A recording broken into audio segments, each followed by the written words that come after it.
thing was said was, I answered the phone. They said, "What are you doing?" I said, "I'm going to church." Going to church? Do you not know it's ice falling out of the ceiling? I mean, out of the sky, and we're going to have an ice storm for the next hour. I didn't realize it. Did you know that? Okay, ladies and gentlemen, please walk very carefully to the exits. Watch your step as you go to your car. No, we need Andrew. That's what we need. We need Andrew. He's already been here. He didn't give a forecast? Here's what I want to ask him. How many of you does it feel like we're getting more rain than usual? Anybody? Man, it's all the time. Say we're going to have a little rain, and you look at the radar, and it's red and orange, and there's no more just green rain. There's red, the deep, heavy rains and everything, and that's not good. That's not good. I lived in California for 25 years. 2 days of rain here equals a whole year of rain. Yeah, but don't brag about all that sunny weather you have out there. It's brown actually with the sun. Yeah. Well, it's if any of you feel like you need to go check the conditions of the road, you're welcome to do so. But I said, no, we're gonna still have church. I do believe if we can get there, and we got there. So, welcome to everybody. We are glad that we can spend a few minutes. I want you to take your Bibles and open to Matthew 27. We're going to start there and go in several different directions. And tonight, I have a portable microphone, which means that we may just have an opportunity for you all to share some ideas, and everybody will be able to hear you, which is good. Matthew 27, and I think I've shared this before, and so but let me just in case, what I'm enjoying doing, and it's I try to spend some time every day reading from the one-year Bible, and now, as I have told you, I'm not. I don't do it every single day. I mean, I miss some from time to time. And we've talked about that before, and I hope I never mention it again. But so what I do, though, I look back the recent week and pick out some things that really stuck in my mind, or really got my attention, or really made me think. And I've got a couple of those, and one in particular that I want to share with you tonight. But Matthew 27 was a reading a few days ago, and it's a very familiar story, the Crucifixion of Jesus. And I want you to wait just a second.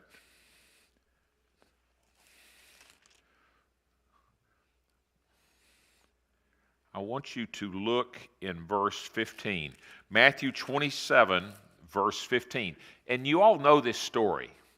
And we've talked about this story before, and what I want to share with you, part of what I want to share with you was not an original idea of mine, but I first heard Chuck Swindoll tell this story, and he brought out something that I'm going to mention tonight. And and sometimes a preacher doesn't know exactly how to handle that. When you steal an idea from somebody else, and it's not really stealing if you give them credit for it. Isn't that right? Isn't that right, basically? And but here's what would be worse, is for me to know of a good idea I could share with you that's been a blessing to me, and I don't share it with you. And so I'm sharing, but I'm telling you, and let me just tell you this, and a lot of you know me well enough to know this. If Walt says something that's really good, he probably got it from somebody else. So you can just kind of figure that to be the kind of the rule, the way it works. But here we are in Matthew 27, verse 15. It was the governor's custom at the festival to release a prisoner chosen by the crowd. Now, where we are, we're in Jerusalem. Jesus has been arrested. He was taken before, and they were trying to bring charges against him. And at that time, and now they're having this feast. What feast was it? It was the Passover feast. And you know the background of that. The Jewish officials had decided, and we've read this before, we're not going to go into detail here, but they had decided we've got to get rid of him, but not during the Passover. And the reason they didn't want to do it during the Passover, he was a crowd favorite. And they were going to have a lot of people there. And it would have been an uproar, and it would have been unmanageable for the Jews to try to control this huge crowd in Jerusalem if they're putting Jesus to death. And so they said, we're not going to do it. But God said, oh, yes, you are. Because Jesus is the Passover lamb. In fact, you go back in Exodus and you read about the first Passover when they had that 10th plague, and the only way that God would pass over a house and not take the life of the firstborn was that they had blood on the doorpost. And they had to take a male lamb, a year old without blemish, and they spread the blood on the doorpost. Well, here, as Paul would later write to the Corinthians, Jesus, our Passover lamb, is sacrificed for us. And so what's happening here in Matthew 27 was not real time.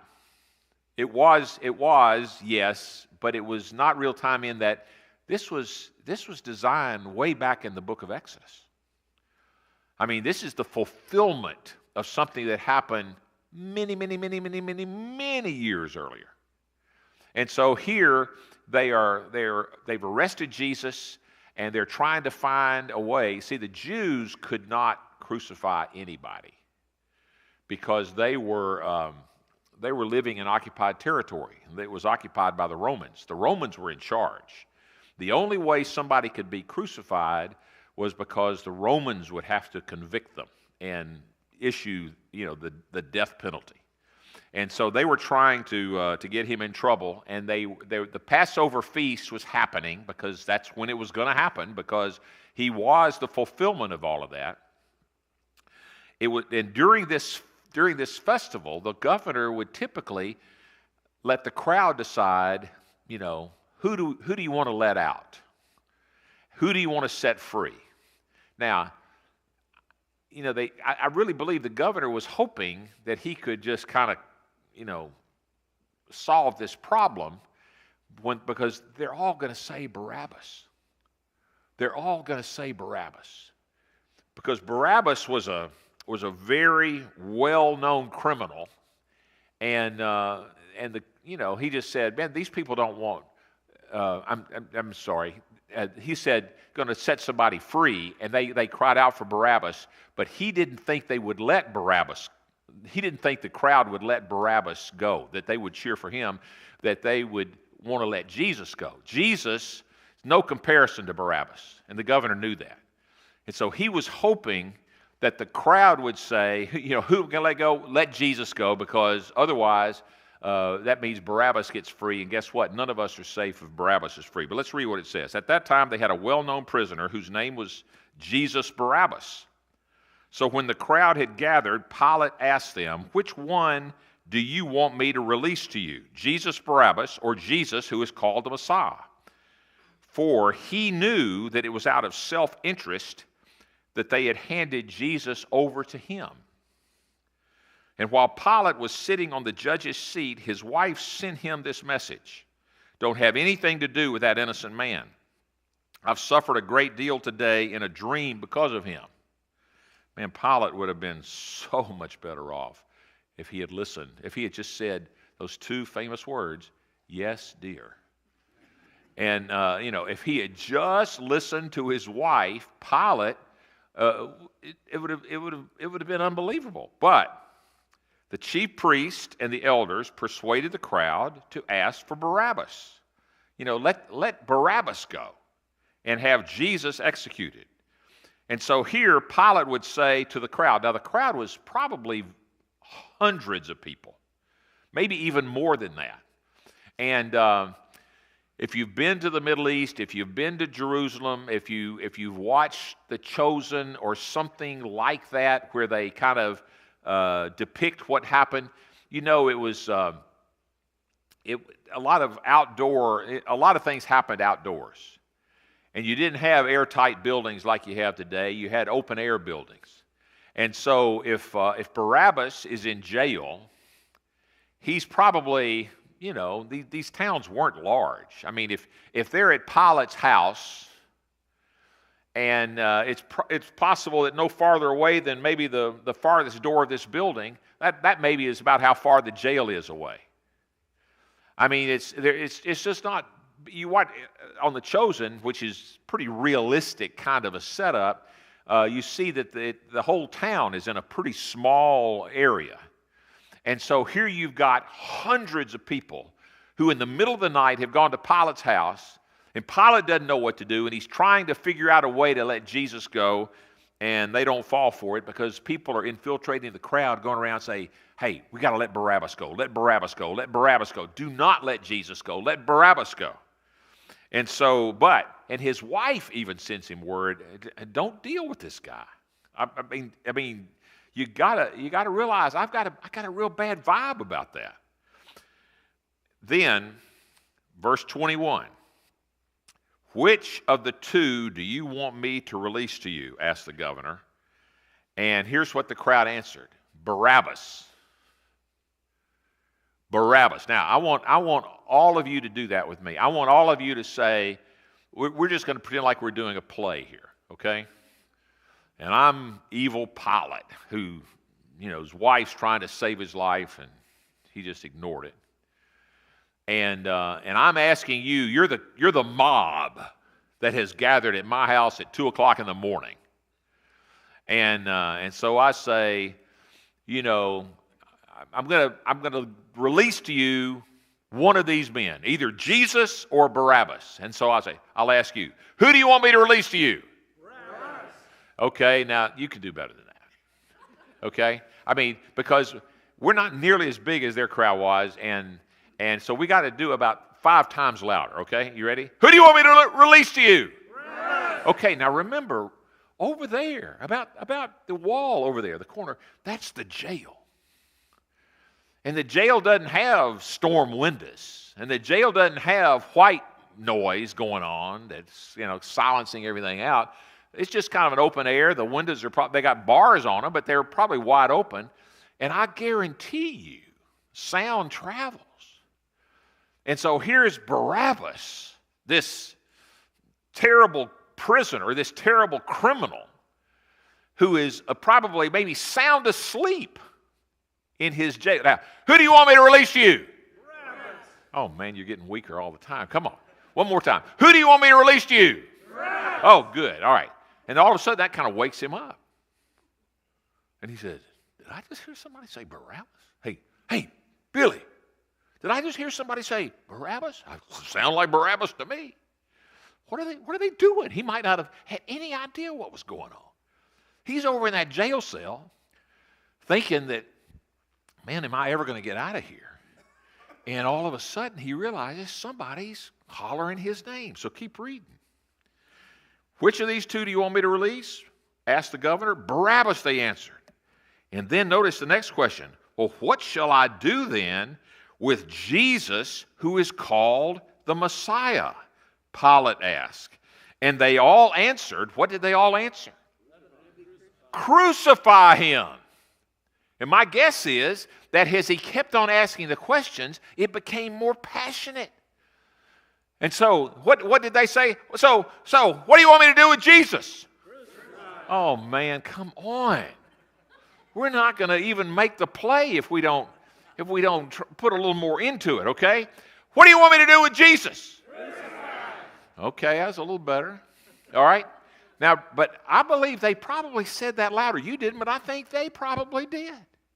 So, now remember, all Barabbas probably can't hear Pilate talking. one voice. They don't have a PA system. And so he probably doesn't know the questions. All he hears are the answers. What's the first answer? Barabbas.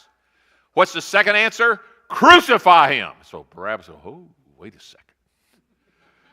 Man, I wish this is a bad dream, I hope. I mean, just think about how he might have felt. I realize this is speculation, but it's speculation based on what could have been happening. It's also based on what really, if you stop to think about it, you and I have a lot in common with Barabbas. You and I have a lot in common with Barabbas. Who wants to explain that statement? Sinners. We're all sinners. What else do we have in common with Barabbas?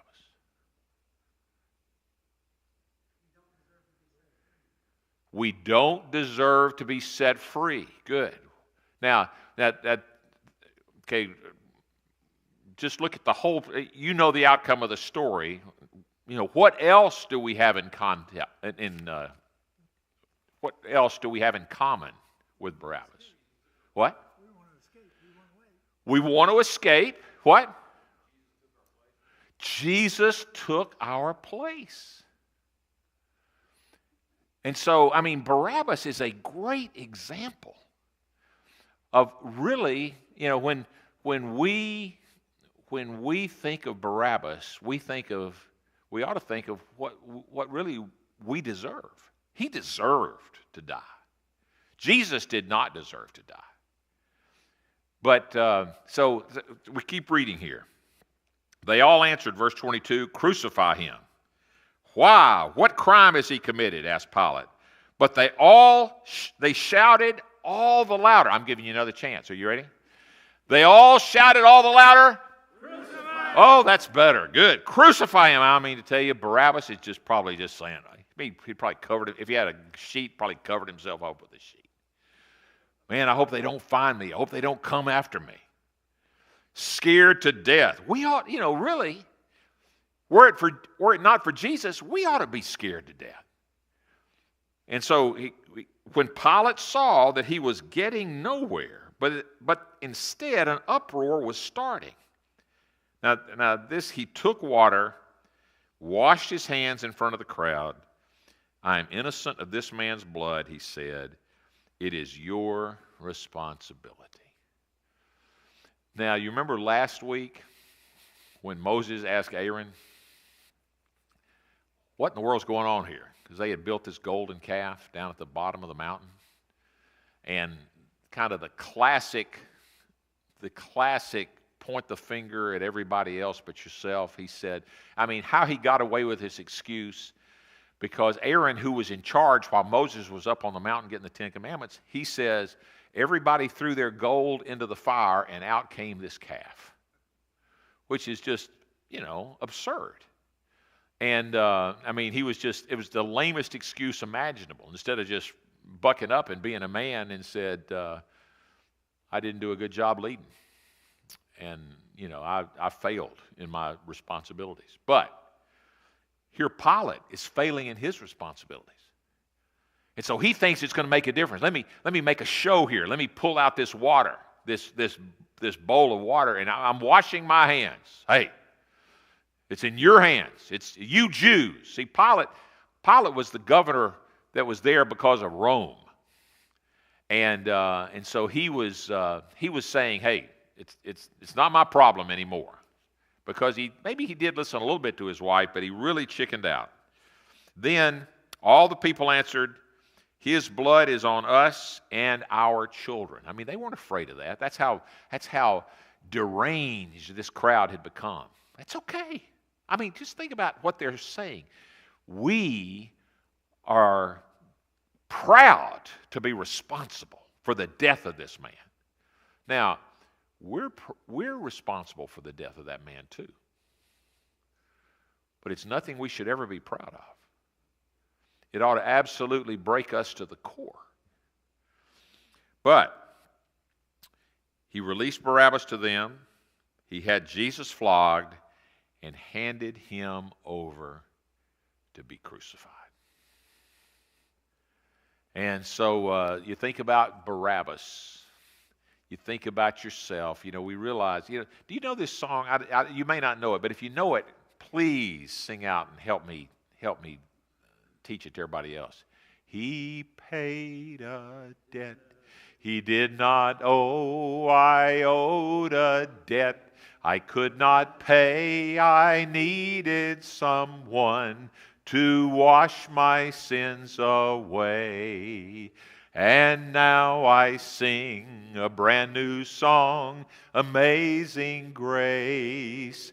Christ Jesus paid the debt that I could never pay. Good job. A lot of you knew that one. Let's do it one more time. I mean, obviously, this is our story. This is Barabbas' story. I doubt he sang these words, but this is what it's all about. He paid a debt he did not owe. I owed a debt I could not pay. I needed someone to wash my sins away. And now I sing a brand new song, Amazing Grace. Christ Jesus paid a debt that I could never pay. Now, in the one-year Bible, once you finish reading Matthew 27, you read Matthew 28, and then the next day, after you finish Matthew 28, you go to Mark chapter 1. You go into the next gospel. And in Mark chapter 1, and you probably are very familiar with this passage, Jesus had been up the night before. People found out where he was, and they came long after the sun went down because they brought the people that were sick and needed to be healed, and Jesus healed them. So he had been up late the night before, and then it points out before daybreak the next morning, Jesus got up and went out to an isolated place to pray. And I just, every time I see that passage or a passage like it, I like to mark it and remind myself, when we find time, when we get all by ourselves, and we take advantage of that, and sometimes God gives us opportunities that I miss, and sometimes we've got to always be prepared. Now, if you've got a smartphone and you've got something like YouVersion, one of the Bible apps on your thing, and you got that with you, and you got it pretty well charged up. I had an experience last night that I totally blew. 8:30 last night, I was coming home from a meeting in Brentwood. It was pouring down rain. I was coming up going north on Franklin Road, and I was going to go all the way down to Caldwell and cut through, go to my house. And when I got within sight of Caldwell, I'm about as far away as we are, probably about as far as we are from Franklin Road right now. I hit a pothole like I'd never hit a pothole before. It was just, I didn't see it at all. It was pitch dark. It was raining. It was probably full of water. And but I thought, wow. That's as bad as I said. That's as bad as I said. And it was amazing. But it was as bad as I said. But all of a sudden, my steering wheel was telling me my wheels might be having problems. And thankfully, all I did was blow out one of my front tires. But blew it out. And so I limped down a little bit farther and turned and found a place to park. And it was pouring down rain. And I pay AAA every year. Just paid them recently to renew for a year. And I've called them about 5 times in 15 years. So I said, I'm calling AAA. This is kind of a night for AAA. Well, 3 hours later, 3 hours later, and 3.5 hours later, actually, about just before midnight, I waited for the second time through. The waiting time is 25 minutes. And that was no problem because I didn't have anything else to do. And but I finally they said, all of our people have already closed for tonight. That was what AAA told me. And but anyway, thankfully, I rang. You can't really make your phone ring light on somebody else's end, but you can ring just once. And my daughter Amy answered, and I said, so her mom wouldn't have to get out. I said, do you think you could come over here and pick me up? And she picked me up, took me home. This morning early, I got on and I called and because I just parked it and left it there, left a note, said, coming back in the morning, and like, don't steal me yet. But anyway, I tell you all that because I read this passage and I said, I had 3 hours. I had a phone. I had the entire Bible. I had 3 hours I could have spent time, but unfortunately, I really wasn't in the attitude for that. I just wasn't in the mood. I think we got to have the right mood for that, and we got to be open to, I thought I already knew exactly what needed to happen, but I could have been really better prepared for tonight, even if I had. That's what we've got to do, though. We've got to redeem the time. We've got to look for opportunities where God will, there, instead of really capitalizing on that opportunity, I just kind of.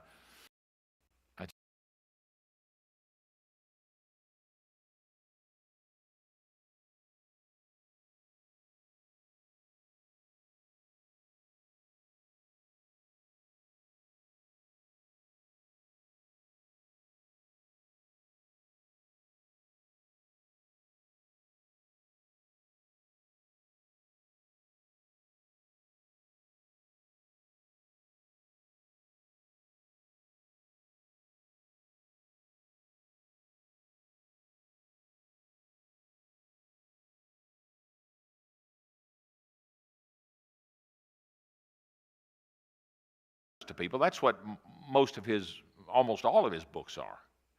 And well, I guess maybe they all are. Written to churches, the church at Rome, Romans, the church at Corinth, Corinthians, the church at Philippi, Philippians, or people, Titus and Timothy.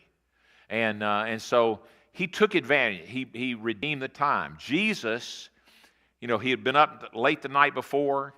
Everybody else was sleeping. He got way before daybreak, probably maybe had to climb quietly over some of the other apostles. Maybe they were sleeping on floors. Or if you watch The Chosen, you get ideas. You realize The Chosen is just where people kind of putting some flesh to the scriptures that it's not inconsistent with the scriptures. You just can't say, well, are you sure it happened exactly like that? But you kind of get the idea that these apostles, they would go around and stay at different places, maybe camp out. Maybe they were camping out. And he climbed over people to not wake anybody up, because when they woke up, they knew where to go look for him, because they knew it was his habit. Would people in the morning know where to go look for us? Would they find us at Starbucks?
But it's something about this story has really caught my attention, and I want to share that with you here in just a minute.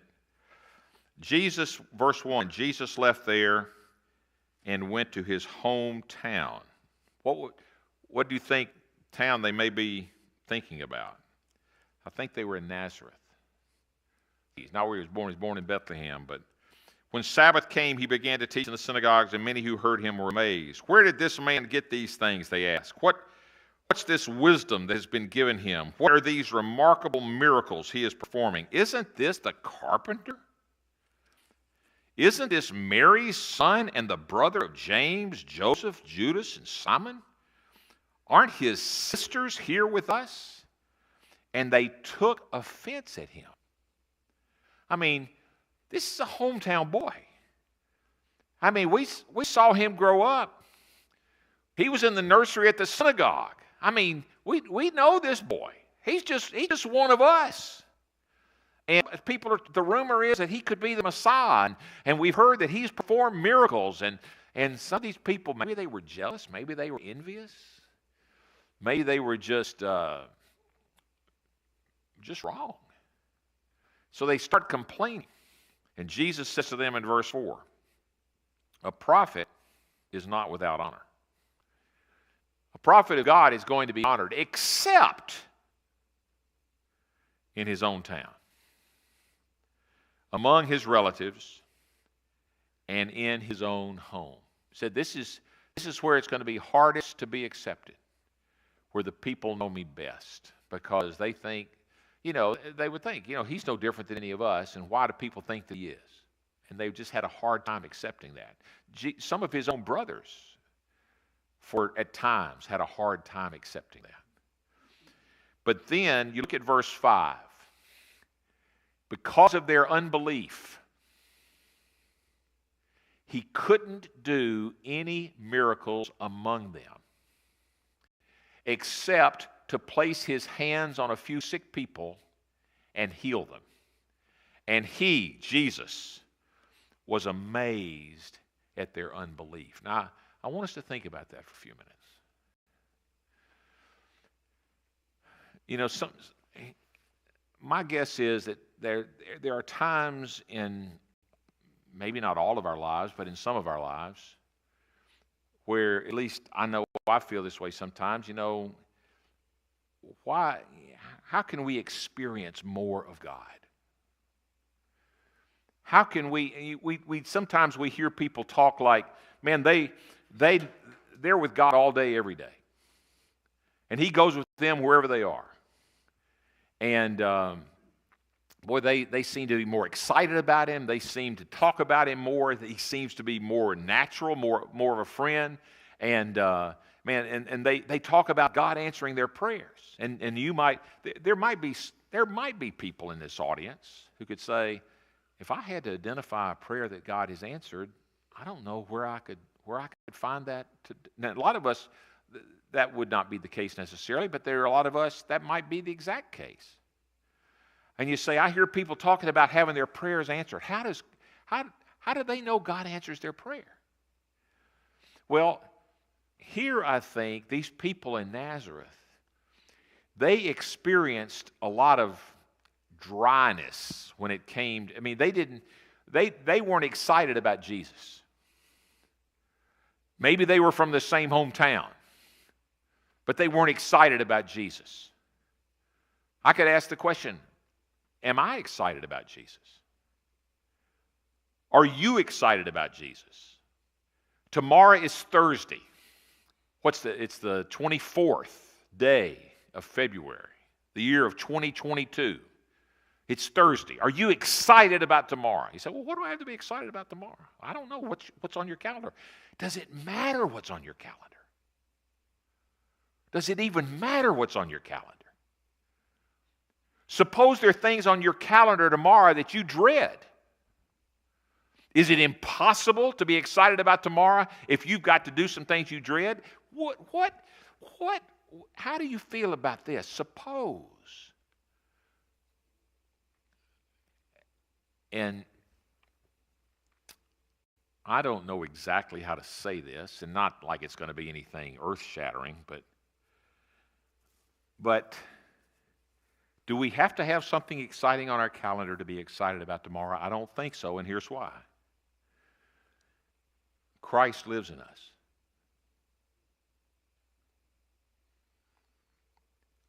And Christ wants to work through us. The passage we closed with Sunday, Ephesians chapter 3. Now to him who is able to do immeasurably more than all we ask or imagine, according to his power at work within us. You see, these people didn't see Jesus do much work. If they were keeping journals, they didn't have much to write about. But you know what? They weren't expecting it. And that's what the unbelief was.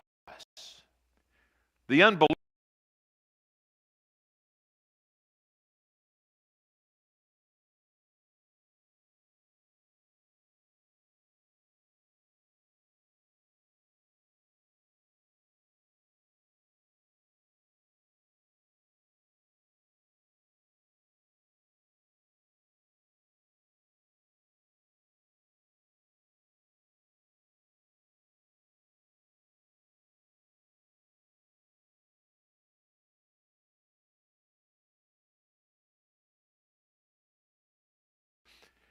But I'm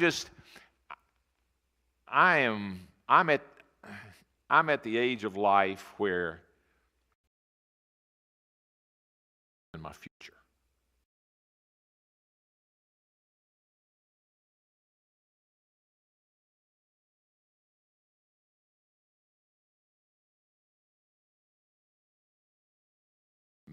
Midlife crisis. She says, honey, you're not in midlife. Well, I will be. No, you were in midlife, but not now. but I've gotten to the point that I see people, and I could give you names of people, some of them here, some of them elsewhere, but who really get Margaret Prosser Monday.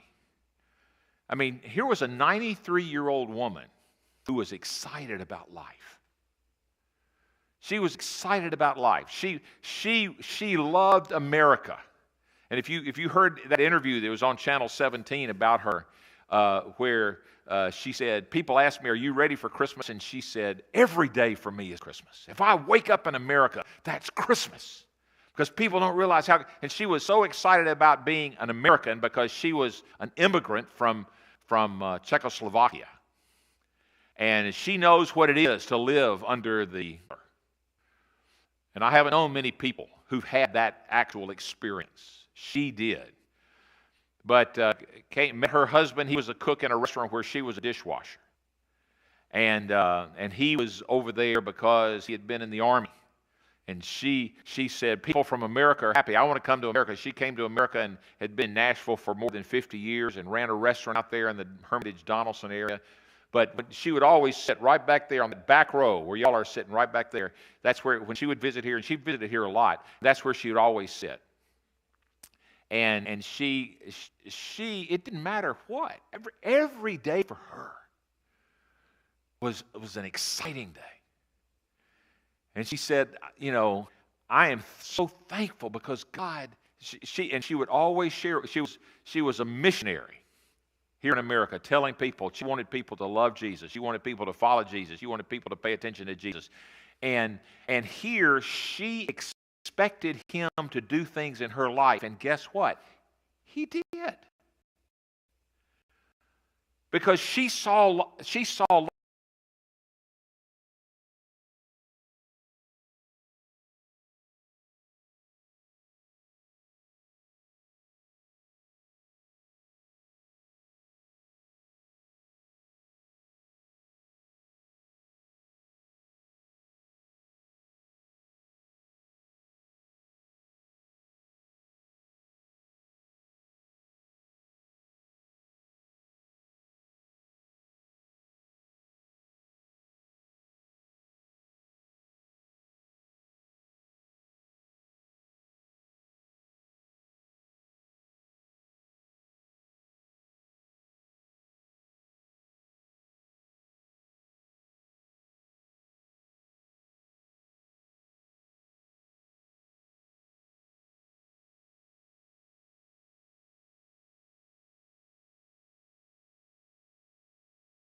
Jesus can give you a great day. And you might be able to give me 5 good reasons why it's going to be a terrible day. But guess what? Jesus can overrule all of those. And I believe he wants to. I believe he wanted to bless those people in Nazareth, but they wouldn't give him a chance. I believe, but some days I don't give him a chance. I'll tell you, when I wake up with a bad attitude and don't deal with it, my day is less likely to go well. But if this nailed me. This passage nailed me. And I can't get it out of my mind. Because I kind of, sometimes I go around like a Nazarethian. I'm not a Nashvilleian. Sometimes I'm a Nazarethian. And I'm saying, I don't believe Jesus can do anything for me. That's what they thought. Jesus can't do anything for us. Oh, yes, he can. Oh, yes, he can. But he's not going to do it unless we expect him to do it. Faith. See, they didn't have faith. But here is the best this is very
forgive me for that.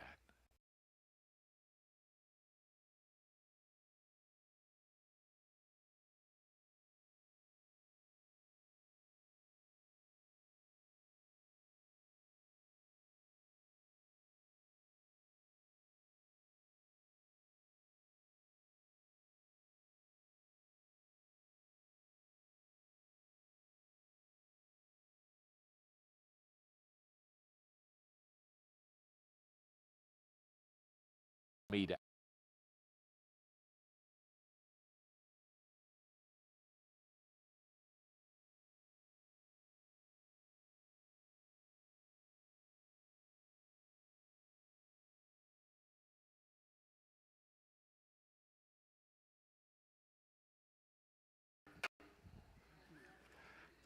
Let me turn this off here.